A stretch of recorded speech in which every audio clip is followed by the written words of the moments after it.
Մեռնողորի հետ ծնվեց այդ սերը, թե այն մահացավ նոր ծնվող օրում։ Ամեն ինչ վերջացավ առանց սկսվելու ու քաղցր հուշերի փոխարեն մնացին պատրանքներ։ Մարդը նման է ուղևորներ հավաքող ավտոբուսի։ Տարբեր կանգառներից մարդիկ բարձրանում են հոգոտ աստիճաններով, բազմում սրտիդ մեջ ու իրենց կանգառին հասնելով իջնում են, թողնելով քեզ մենակ ու մոլոր, հոգուտ նստարանները դատարկ ու թափուր, ականջներիդ մեջ հեռացող քայլերի խուլ արձագանքներ։ Գնացքն ուշանում էր, իսկ օրը գնում էր դեպի մայրամուտ, օրը վիրավոր էր,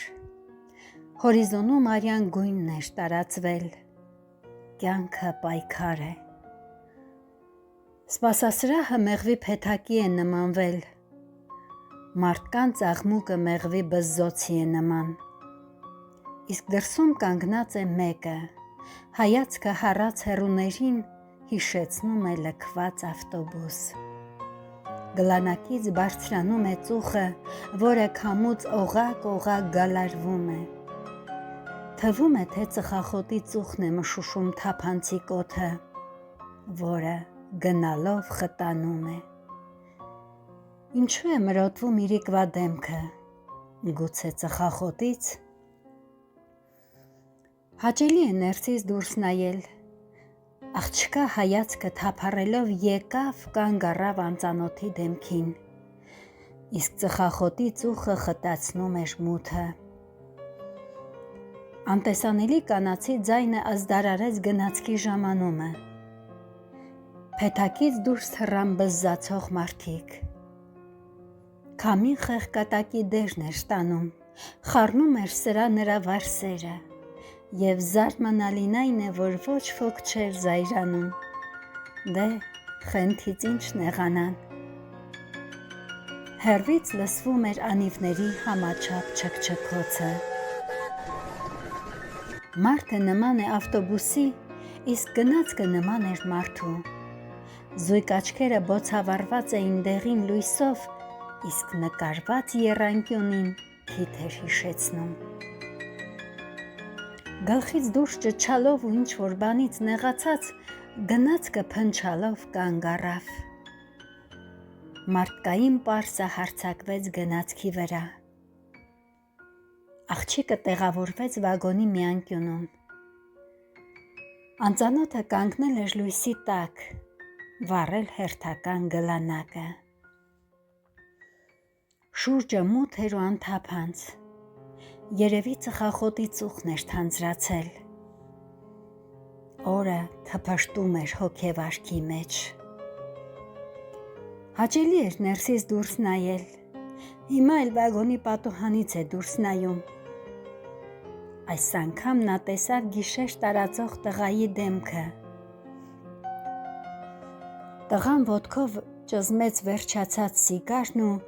անշտապ բարձրացավ գնացք։ Նայեց շուրջը,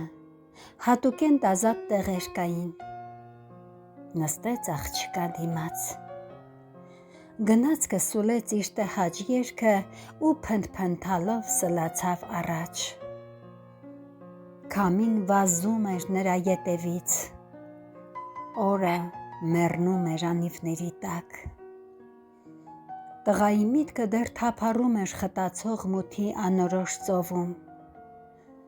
Հետո հայացքը եկավ, կանգ առավ աղջկա դեմքին։ Ձգող մի բան կար, խորն էին աչքերը ինչպես սև գիշեր, ու նա ակամա հարցրեց աղջկան. «Գիշեր սիրում ես»։ Աղջիկը շիկնեց չսպասված հարցից. «Չէ, օրն է մեռնում, գիշեր չեմ սիրում»։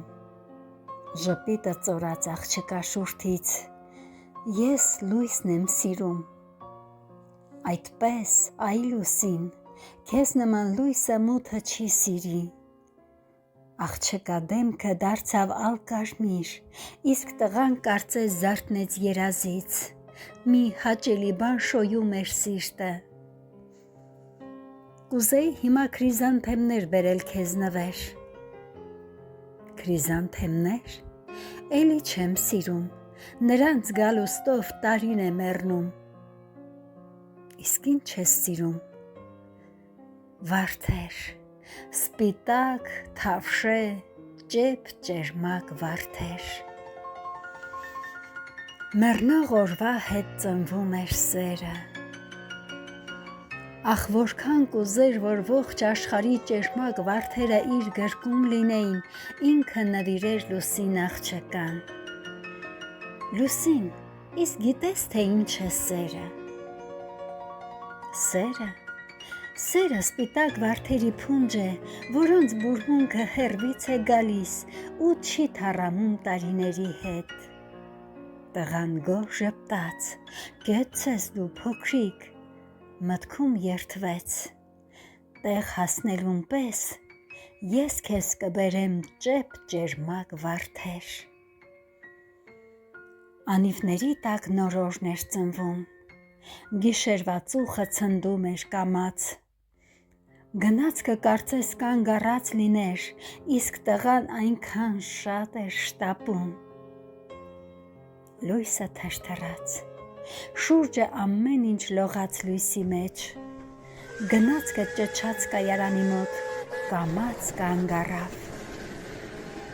Լուսին տեղ հասանք, սակայն աղջիկը չէր լսում նրան, հայացքը կարծես փնտրում էր մեկին։ Մարդիկ աղմուկով ցած էին իջնում գնացքի նեղլիկ աստիճաններից։ Դեռ պատուհանից տղան տեսել էր սպիտակ վարդեր, ուզում էր վազել, մեկ վայրկյան առաջ բերել, նվիրել Լուսին աղջկան։ Ինչ արժե վարդը։ Վարդերը եղբայր, ես չեմ վաճառում, ինքս եմ գնել իմ սիրո համար, և ոչինչ չարժեն այս հրաշքի դեմ։ Ասաց ու մեկնեց վագոնից իջնող Լուսին աղջկան։ Լուսինը գրկեց փունջը վարդերի, անհուն կարոտով փարվեց տղային։ Ախ, ես դեռ հեռվից զգում էի նրանց խենթացնող բույրը։ Իսկ անծանոթը ուշքի չէր գալիս ու չէր հասկանում, մեռնող օրվա հետ ծնվել էր սերը, թե այն մահացավ նոր ծնվող օրում։ Ճերմակ վարդերից ցողվում էր լույսը, իսկ գլանակից ծուխն էր բարձրանում, որ խտանալով մութ պիտի դառնար։